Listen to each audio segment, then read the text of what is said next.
Planning a fishing trip shouldn't feel like a full-time job. With fishingbooker.com, you can find and book the perfect fishing trip within minutes.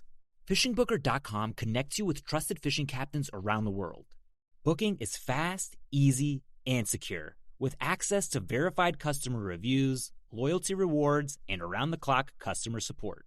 Everything you need to book with confidence is in one place. So head to fishingbooker.com and start planning your next fishing adventure today. Planning a fishing trip shouldn't feel like a full-time job. With fishingbooker.com, you can find and book the perfect fishing trip within minutes.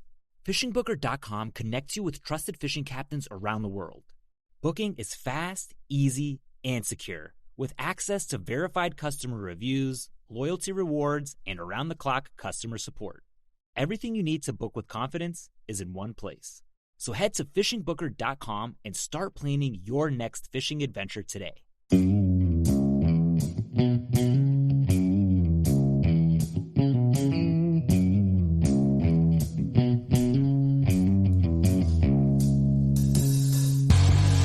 Alright, welcome back to the Survival and Basic Badass podcast with Kevin and Chuck.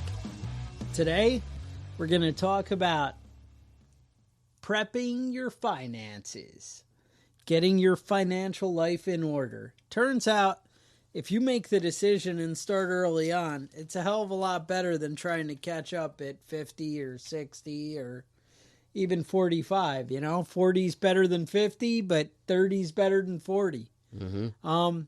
So, I mean, there's a lot of things that, you know, come into play with that, you know, personal debt, how to invest. Should I invest? Is it wrong? You know, some people are scared of ever getting a loan. Oh, you know, I don't want to have a mortgage on my house. Well, you know, a mortgage can actually be a really useful tool. And it can actually make you a lot wealthier by, you know, embracing things like that. But to the wrong person who doesn't know what they're doing, it's, you know, playing with fire. It's kind of like, you know, matches. You know, fire can be great and an awesome tool, and it can burn the motherfucker down. So, you know, that concerns me. There are people like Dave Ramsey who are like, you know, straight conservative, and then there are people who, like Robert Kiyosaki, the rich dad, poor dad guy, who, you know, are like leverage the world. You know, there's nothing wrong because $10,000 you in the bank and you can command, you know, $100,000, which is pretty freaking cool. But it's also risk, you know, it's everything you take, you know. I know, you know, as preppers, we're big on self-reliance and being our own man and not, you know, so it's kind of taking all that into account. Now, obviously, we're not financial advisors. We're not accountants. We're not people who, so, you know, we're just telling you our perspective and where we're coming from and how we approach our financial lives. And, you know, you shouldn't put all your faith in any one person. I know that. You know, and we're not millionaires. Yeah, one piece of advice I'd recommend for everybody is stay away from those payday loans, man. You know, quite a few people. No, you don't like the payday loan? Nah, the interest rate's so high, you're basically paying off the loan 6 or 8 times before you even get close to knocking it out. Or maybe the rental centers, you know, with the TV, you can finance for... Right. You know, end up paying $8,000 for a TV. I think we even talked about it. You know, people financing artwork. Yeah, need that picture on my wall, and I'm going to make payments every month. They do it. I've seen it happen. I don't even understand it. Or, you know, who finances an end table? You know, I really need somewhere to set my beer. Yeah. You know, I don't get it. That doesn't make any sense to me. Now, mind you, I do a lot of work with one of the local rental centers, and I do a lot of their repairs. And I got to tell you, the people who work there are the nicest people.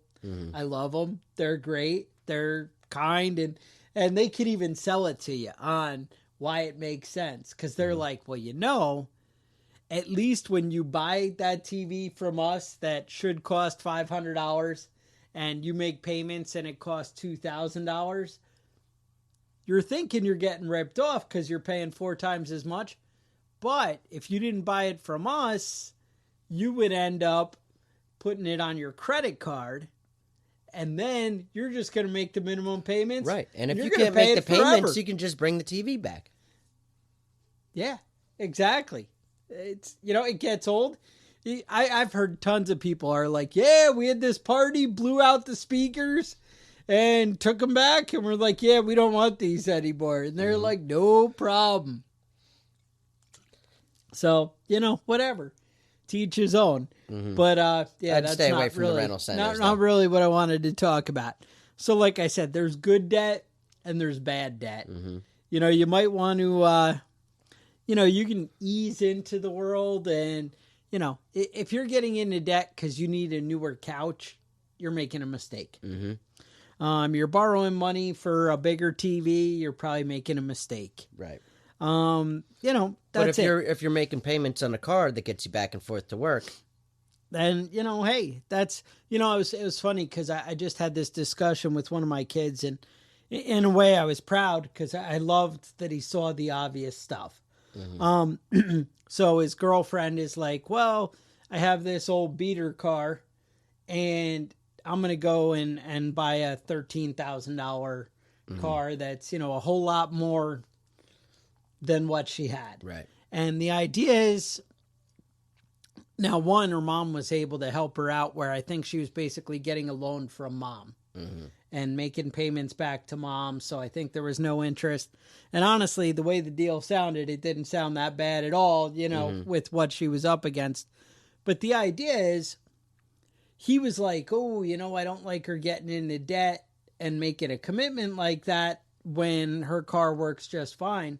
But I was like, you got to understand, you have a dad who can fix your car and deal with any problems that come up.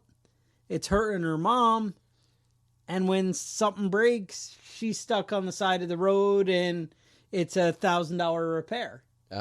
And, so for different people, the solution and especially might be with different. girls, it's nice having something reliable. Something reliable. You don't want them stuck in the middle of nowhere and whatever. And but that's the thing. My point is not that you should have a car loan. My point is some people, that risk is worth it because they don't have, the benefits. Whereas, maybe somebody who can't handle anything needs to have a little more in the bank to be prepared for when anything breaks, Right.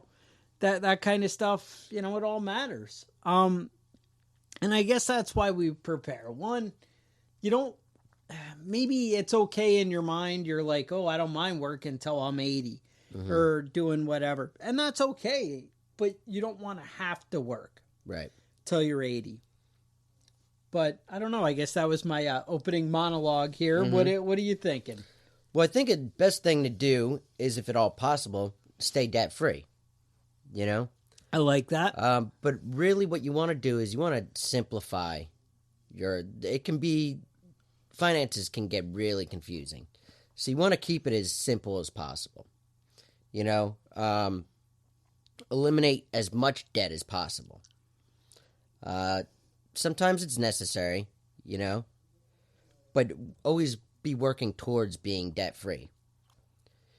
Don't spend money on unnecessary things like eating out and, getting a flashy car, getting, high-end Flashy clothes, that house, sort of stuff. Yeah, you don't need that sort of stuff. And paying the insane taxes that come with it, the property taxes. No matter how much your home is an investment, Right. if you have New York property taxes or whatever, It's not much of an investment. you're not, you're paying out the ass and, it comes at a high price. So just be aware of what you're doing. Yeah. If you're in a house for 15 years, but you're paying $8,000 a month in property taxes, or sorry, I meant $8,000 a year. Right. Don't get me wrong there. But $8,000 a year in property taxes when you could have been okay. I mean, how many rooms in your house do you use? You could have been okay with a house that's $3,000 a year property taxes. Right. You got to really think about what you're doing. They say a lot of people say that you should pay everything with cash. That way you know how much is in your pocket. When it's gone, you stop spending. I do find that it hurts a lot more When you're breaking out those when I 20s. break out those 20s. Yep. And I mean, I actually even find, and it's funny because if you have great self-discipline, you don't need to do little mental tricks like this. You know, you can just take care of your business and be like, well, I'm not going to spend anything and whatever.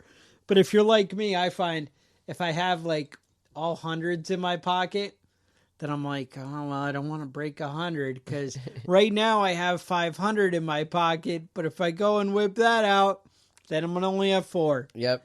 And, you know, Four and maybe some $20. It may be $10 to go to McDonald's. But you're like, oh, I'm not going to have $500 anymore. And you know, once it's broken, and it's gone. Everybody knows that their fat ass can skip a meal or two, right? Especially when it's... I might use the $2 I have left to go hit the dollar menu, you know? I remember when McDonald's used to be $5, you could get a meal there. It's 10 now, at least. Times is hard. I got it on the thruway, one of those thruway stops, $14. That hurts. It hurts, man. You know, maybe you start rolling your own cigarettes, but, you know, whatever you got to do.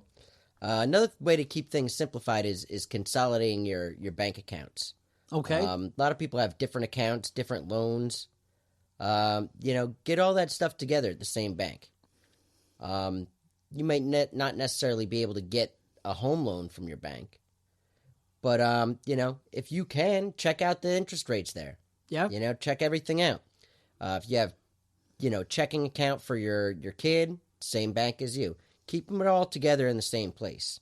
It'd be a lot easier to keep track of everything. You know, you can just pop in there and get all your account balances at the same time.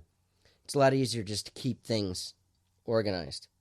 Now, credit cards. Oh. Credit cards screw everybody. Like, I don't think I know anybody under 30 who doesn't have, like, credit card debt. Stay away from them. It's not bad to have a credit card for an emergency, but it's not... You don't want to have 6 or 7 in your wallet. I spent 20 years, I think, climbing out of credit card debt. And finally just, you know, overcame, you know, those obstacles. Not 100%, but managed to get where banks are like, yeah, I can just do a little personal loan at a nice interest rate. We can get that paid off in a short time and whatever. Right. And finally, you know, the home stretch of that. But, yeah, managed to have, you know. Yeah. It can creep up on you. you. Get into trouble. You go out to sea in the military and you come home and all your money's gone. I don't get it. Yeah, sometimes that happens. Easy go, right? All right. How about cutting out unnecessary things? No, I want to enjoy life. How often do you use the gym membership you got? Now, if you do use it, don't you dare cut that out. Right. If you're going 5 days a week and you're hitting it like a man, then I say hold on to that gym membership. I finally got the home gym worked out. Got it pretty good. I like that. So, you know, basement's my spot now. Go lift for a couple of minutes at the end of the day, half hour here and there. The old lady likes it. She's staying on top of business. She finally got rid of her $30 a month payments. Nice. But you know, you go out to dinner, have a steak, a couple of beers. Next thing you know, that's $100 you just blew on dinner. I think you're getting a lot more alcohol than I am. Possibly. It's usually very likely about $50 when I go out for a couple of steaks and a beer. But you know, hey. Set financial goals. That's another important thing to do. Keep your eye on the ball, you know? I just heard another podcast or something that I was listening to, and a guy said it's impossible to change something that you don't track. And, you know, he talked about weight loss. He said, you know, if you get on the scale every single day, it's not going to get away from you. You're not going to be, you know, whatever. But the same thing, your financial goals. If you don't have a goal that once a week, once a month, once a day, you're going and checking on, it's not going to change. You're not going to achieve those goals. But if you're watching it, and every week you're like, oh, this is where I want to be, this is where I am, I guarantee you mentally you will make that shift that you will get a lot closer to that goal a lot faster than, so tracking, which is what you're saying, Right. set goals and actually pay attention to it. If you can go look at your bank account or go over to the safe or go wherever, that makes a big difference in your mind of, it's funny. One of my kids, I pushed, I'm like, you got to save your money. And I said, you're living at home for free. I'm paying for these, paying for your car or whatever. And you need to, I was paying his car insurance, not, not like I buy a kid a car. I'm not crazy. I just, but I'm like, look, you're living at home for free. That means I get to make decisions for you. And half of your paycheck's going in the bank. But instilling that in him, and he just kept, putting it away. Now, mind you, not everybody can put half their paycheck away. I can't put half my paycheck in the bank. Right. I'm not saying that's what you should do, but he was in the position that he wasn't paying rent, and now he's 19 and he's buying his own house. But also, I taught him to be a good saver. And like he went out and he was like, oh, look at that guy's got a cool new Jeep and I'd really like that. And I'm like, oh, here's one. You want to go buy it? And he's like, no, I like my money. I'm good. Yeah. And that's because like your money more than your stuff. But it was because he's watching it every day. And he's like staring like, oh yeah, now I have this much. And oh, now I'm over $5,000. Now I'm over $7,000. Now, and just by having those goals and keep that as your focus, you get to a point where you're more excited looking at your bank account than you are looking at your stupid new toy. And I'm not saying, you know what? Money's just money, and doesn't have any real value to us. Obviously we can do things with it. We can buy cool shit with it. But if you don't buy cool shit with it, it has no value, Right. So I'm not saying you need to be obsessed or caught up with money. I'm saying if your goal is to be financially independent, if your goal is to, achieve a certain amount of money to be able to retire, to be able to do the things you want to do, then make that your excitement. Right. Look at it there. There were a lot of books over the years that I've been through that, have really changed my thinking. And I think it's been a long, ongoing, thing over the years and different people. And I find I even go back to the same ones and kind of repeat over and over again. I know early on, I think way back when I was in the Navy, I started listening to Dave Ramsey. And he was about, get out of debt, just be frugal. And he's like, you know what? If right now all you can do is make your minimum payments and you feel like the world's crushing in on you, then okay, get another job. And you're like, oh, but I already work a lot. No, you want to get out of debt, you get another job and you work harder. What about all the crap you have? Sell off all your crap. Get rid of anything. And you're like, oh, well, all my stuff, I paid $10,000 for everything in the room in front of me. And if I sell it, I'm going to get $700. And Dave Ramsey's attitude is, well, that's $700 more out of debt. And that gives you a little inch where you're not paying as much interest. Right. And you start getting out of it. Start making some progress. And I know that sucks and it's hard. And he talks about, well, the tires on my car aren't really that safe. And they're kind of bald. And he's like, you know what? If they're not flat, you keep riding them because you don't have the money for it. And you just keep going until you can get there. And I'm not, that's not for everybody. That's one guy I'm telling you about his philosophy. Right. Then I got really into, Robert Kiyosaki, that Rich Dad, Poor Dad. And I read his book and everything's about, leverage. And, he'd talk about, I want 40 acres. And instead of saying, all right, I'm going to go to my bank account, I'm going to spend every penny I have and buy my 40 acres. Instead, I'm going to say, I have this much now, but what can I do that I can get that 40 acres?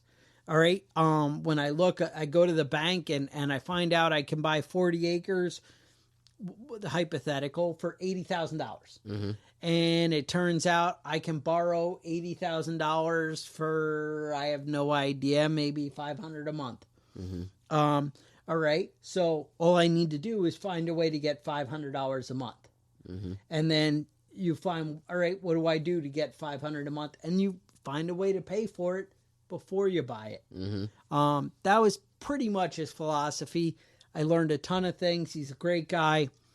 Learned a lot there. Then kind of got into that Napoleon Hill, who's kind of the father of it all. And he was How to Win Friends and Influence People, no, right? that's Dale Carnegie. Oh, okay. But we'll get to him too. But no, Napoleon Hill is Think and Grow Rich.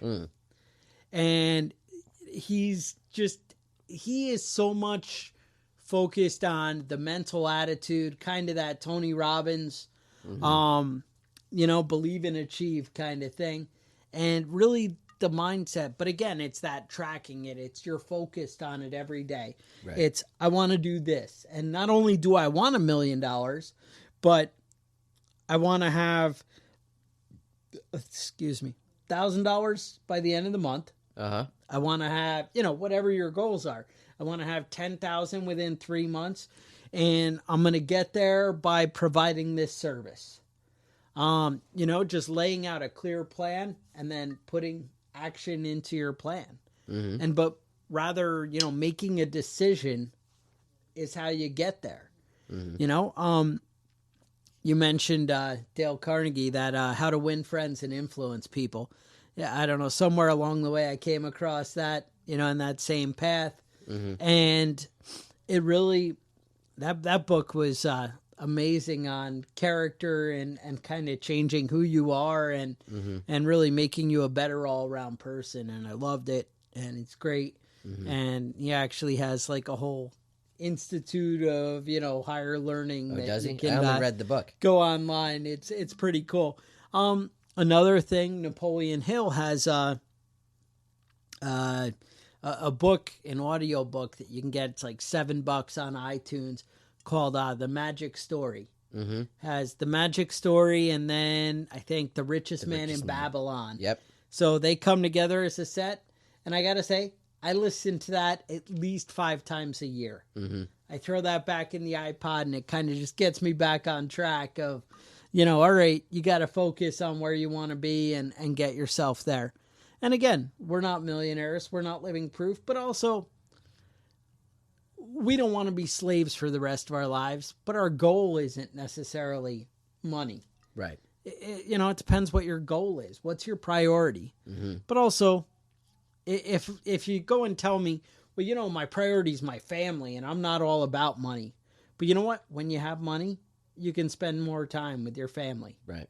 So, there's a balance, but just the same, don't discredit, don't say, well, I love my family so much, I'm going to take them to Disney World. And, I want my kids to have the latest game system. And I want, and then you're just going to end up being a slave working for the rest of your life. And I don't mean, like I said, I don't mind that you want to work till you're 80. That's okay. But don't make it so that you're forced and you give all your time to work until you're 80. Every minute of every day, you want to be able to spend time with your family and people you care about. So those are the general books. Where are you thinking? Where are we heading here? Oh, that's pretty much it. Yeah, I got a little more. I'd say do more what brings in the most money. In a sense, don't take 3 hours off your day so you can go home and mow your lawn when you could have paid the kid up the street $25 to do it. Unless you make minimum wage, then I've been going through that this week. It's been tough. I'm cheap. Pay people for what they do. You know what I mean? You're right. You do what you do and pay people to do what they do. You're right all day on that. And I decided I wanted this, section in the back of my yard, leveled out, cleared up, and, I was going to set up like a nice patio picnic area. And man, if it wasn't me out there with a pick and a sledgehammer or something, breaking up rock, making big rocks into little rocks for probably about 3 months. And and I cut down this giant tree, which I got to say, cutting down the tree, big win, saved a lot of money doing it myself. Part 2, getting rid of the stump, not so much. Mm-hmm. Should I have just gone and rented a stump grinder? I would go with yeah. Mm-hmm. Should I have gotten a big machine and done all this rock moving and whatever? Yeah, probably yeah, because I wasted a lot of hours, a lot of sweat, and a lot of backache, doing it. But, we're all stubborn. We're men. Yeah. And we do what we do, that's how it is sometimes. Mm-hmm. I've done the same sort of thing. Finally hired somebody with a backhoe, and it was done in 15 minutes. Yeah, exactly. Or you can spend a lifetime, And I do. I kind of feel stupid about that and whatever. But, it's what I do.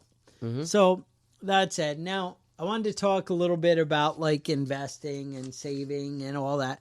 Now, the problem is a lot of people are like, oh, well, I'll get a financial planner and I'll go to my bank guy. And that may be right. If you find the right guy, that actually can do amazing for you. But a lot of guys are just all about collecting fees, and depending how the market goes, a lot of people lose a lot of money in the market. I know a buddy of mine, first 10 years I worked with him, he's like, yeah, I'm killing it. My financial guy's awesome. I'm doing great. And then we get Obama, and he's like, and it's going away. It goes away. And he goes, I put in, $500 a month or whatever it is. And he goes, and the balance stays the same. It doesn't even go up 500 every month under Obama. It just kept throwing money at nothing. And you got to be careful of that. And it's a very real possibility. Spread it around. Only invest what you're willing to lose. Yeah. And I got to say, if you're young, there's nothing wrong with playing the risky stocks. Nothing wrong with buying those marijuana stocks, but or whatever you think is fun. And if you're in your mid-60s, you need to slow it down, man. Focus on bonds and things like that are more stable and have a consistent bonds have pretty low rate crappy growth. Interest rates, though. But they're not going to go down. Yeah, I mean, I like maybe an S&P index fund. It's pretty safe. Follows the market a little better than the NASDAQ. You do a little stronger. But again, that's something with extra money. If you got a credit card that's charging you 23% interest, it doesn't do you any good to have debt on your credit card and, but I made 8% in the market. That you didn't win. Mm-hmm. You're not a winner in that game. Right. Me, I'm big on silver, gold. Those like safe the coins. Investments. No, I actually have like a box that's like a treasure chest. Don't tell everybody. And it's nice because I go over and I like lift up the coins and drop them swim in down. it like Scrooge McDuck. Exactly. And I feel like what is that with Johnny Depp movie with the pirates? I don't know. Yeah, whatever. I feel like that guy. I'm like, yeah, look at me coins, Lucky Charms. I don't know what it is. But, that's the thing. It's kind of cool. But again, that's like the tracking. I get to look. I go over and I look and I'm like, oh, yeah, there's a lot of silver coins. There is now. Yeah, that looks pretty good. And then, I might once you slack fill that off chest for a little up, bit. you can dig a hole in the backyard and bury it with a corpse. With a The corpse. corpse I didn't protects even it. think Yeah. about it. Yeah, you have to that's kill smart. somebody on top That of only it. makes sense. And that's the thing. Like, I'm going to draw a map, like an X, and, so many paces from the tree with the whatever. And, it's going to be good. And maybe, you know what? I just read some Edgar Allan Poe story, and there was some kind of like you had to drop a string down. Do you recall this? No. I don't know. They had I think he had a skull, and you had to drop a string with a coin or something through the eye socket. And that was going to land right where you needed to be for digging for treasure. Oh, okay. Oh, yeah. You see, I'm going to set up something like that. That's going to work out. You Some guys sort are of Goonies all type going to be jealous. obstacle. Goonies, it's going to be Booby happening. traps. Now you're thinking, that makes sense. I want to do something like that. Exactly. That's what's going to get you saving. But that's the thing too. But also, I know Kevin said, debt. And I agree with him on debt. But just the same, if you're going to leverage it. Now, if you're going to buy a property and you're going to turn around and renovate it and flip it for money, and I'm not talking about, like, we see all these shows on TV, but you know what? That's something you can really do Right. if you can do the work. Well, a lot of that stuff, you can just cut the grass and paint the walls. That's very true. We actually, my kid who's buying a house now, we found a house that basically $1,000 would make it so that the house would sell as a FHA home, whereas right now it won't. And because it was a foreclosure, the bank's not willing to do any repairs. Right. So that eliminates 3/4 of the market. So we go in, we cut the grass, we paint it like you're saying, and then there's a couple things. There's some Outlet roof repairs, covers and some wiring. There's a jacuzzi that, believe it or not, the panels are off the side, and that was one of the big problems. They were like, oh, we can't sell at FHA because there's all this exposed wiring and everything. So you just had to put So the panels I'll back in. get some paneling, and we'll throw it up on the sides, and we'll be good to go. And that's the kind of thing that, you know, it takes so little and you can get so much. So something like that, it's okay. Now, I'll put it this way to you. I've bought a lot of real estate in my life, and by a lot to me, I don't know, most people, you know, I don't know.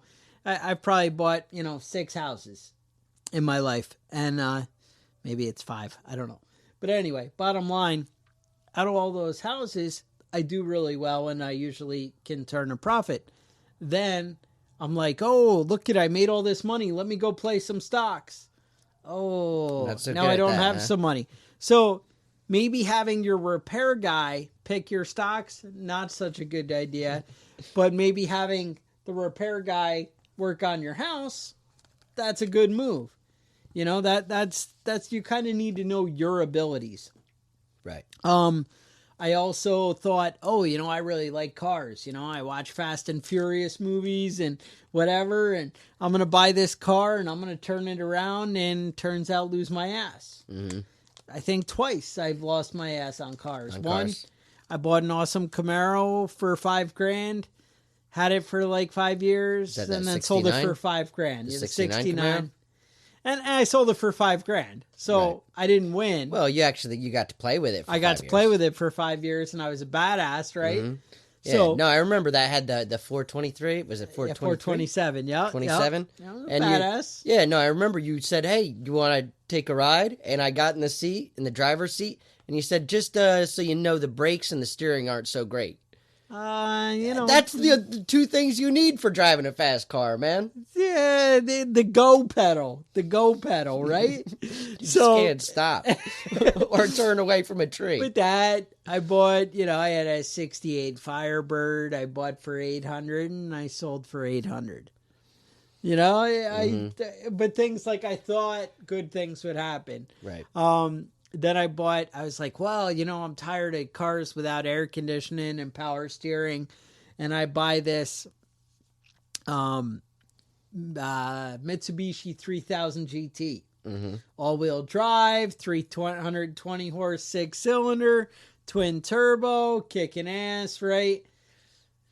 Turns out I spent about $3,500 maybe on the car, maybe $5,000 fixing it up, and then sold it for like $4,000 or something. Yeah, that one doesn't sound like that one doesn't sound as good. And that's the thing, because those were crap that I don't know about. Real estate's what I know. Right. And that's the thing. And I'm not saying, oh, well, you guys should all go do real estate, because obviously that's where I went. No, maybe you're the guy who knows cars. Right. And maybe you're the guy who can handle all that and do all the body work and can say, hey, but I got to tell you too, every house I bought, I think I spent at least a year looking for a house. Right. If I did it as an investment property. I don't go, oh, I have money, I need to buy a house. No, I stare at every house and go, nah. And you know what, honestly, if I was the guy, in one of these house flipping TV shows, I'm sure I could have made money on a bunch that I passed on, but I only went for the ones that were a sure thing. Right. And I'm like, and you know, so I'm sure I missed, or they say, you know, I left a lot of money on the table because I didn't take advantage, but I didn't feel I was in a position that I could take the risk. Right. You know, so I wait till, you know, all the cherries line up, and then I go. And that's what I think you guys need is, you know, just be a little patient. If you're going to get into debt, you're going to do something, make sure that spend some time and think about it. You know what you're doing. You know what you're getting into. Yeah. Now, I don't know. That's it. So you got your chest. Well, hang on. You got your chest full of silver. Yep. Maybe some gold coins too. Whatever. I'm good with that. Don't keep paper money in a house that's got a wood frame, man. It just doesn't make sense. Bury it in the no-go. woods if that's what you. Right. If that's what you got. And that's the thing too. You know, how much do you leave in the bank? You know, you got to think about that. Mm-hmm. But there's nothing wrong with unbanking. And just, you know, be careful of the stock market. Again, if that's what you know, then I'm not faulting you. Go for it. You know, there's people I'm sure who can do the day trading and stuff. But also, you know, just the fact that you're not getting in debt and you're saving and you're putting money aside, that can be a big step in the right direction. Mm-hmm. So just think about what you're doing. I hate to say it, that's a part of being a prepper, man.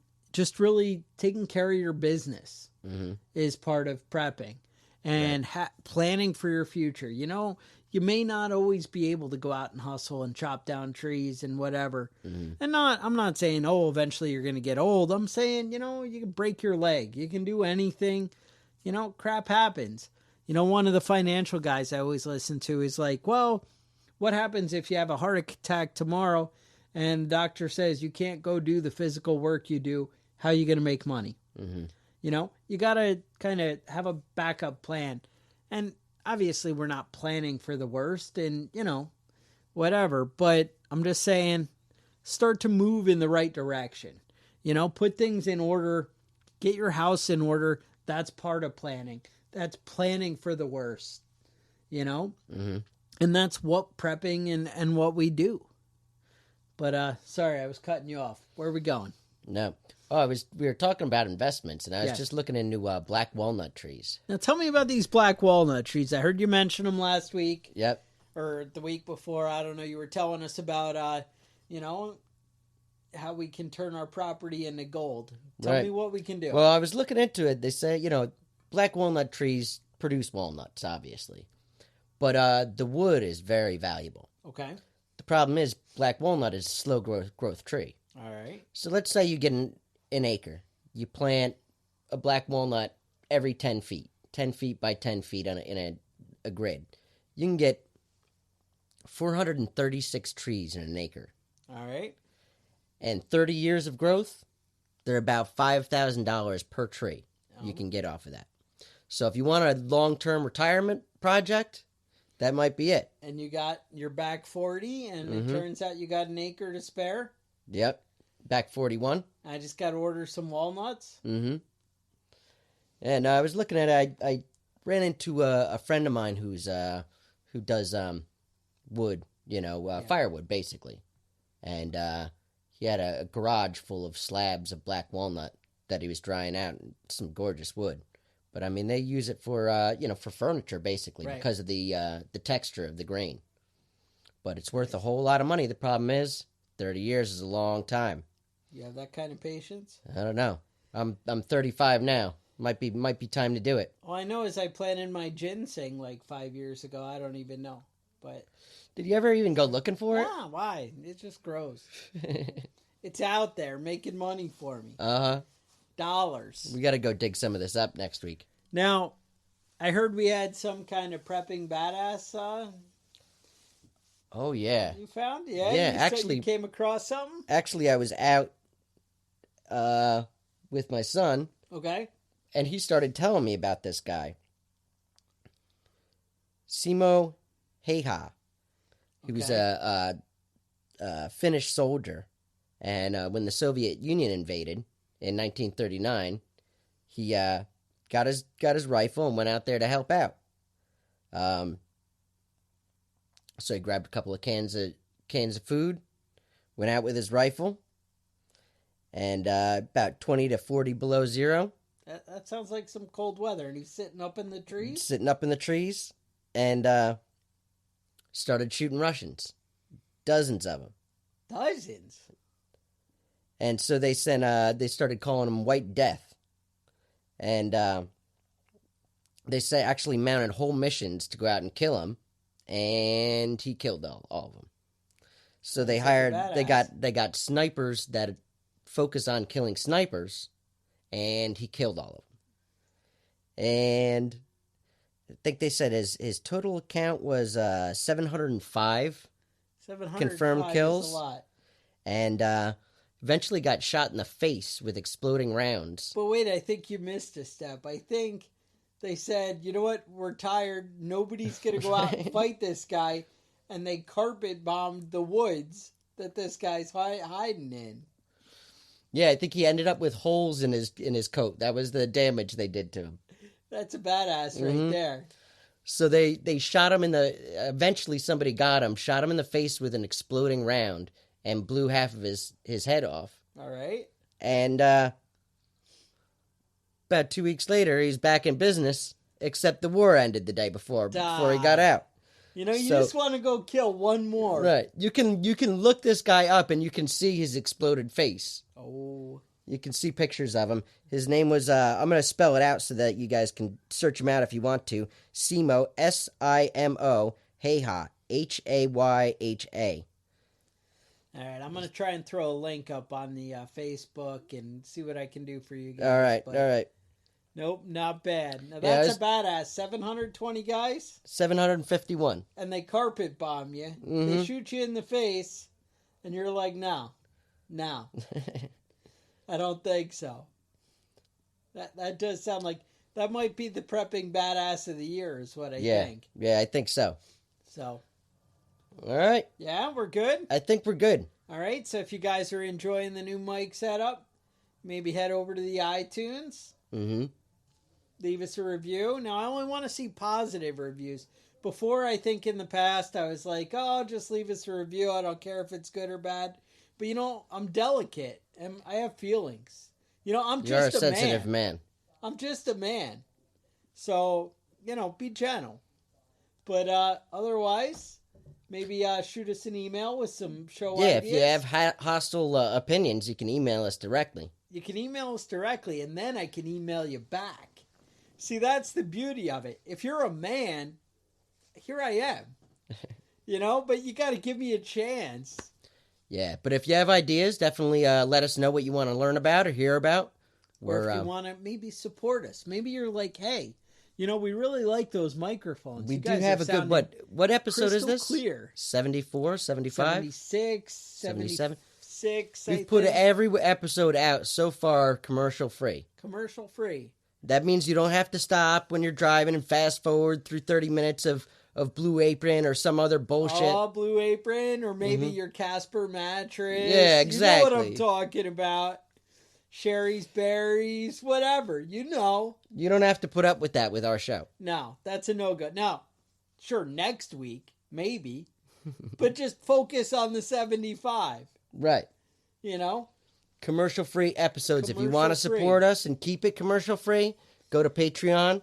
Now, if you want to sign up and pay us to do commercials, we could also talk. Mm-hmm. Shoot us an email over at preppingbadass.com or preppingbadass@gmail.com. Sounds right. Anyway, with that, stay safe, and we will talk to you guys next week.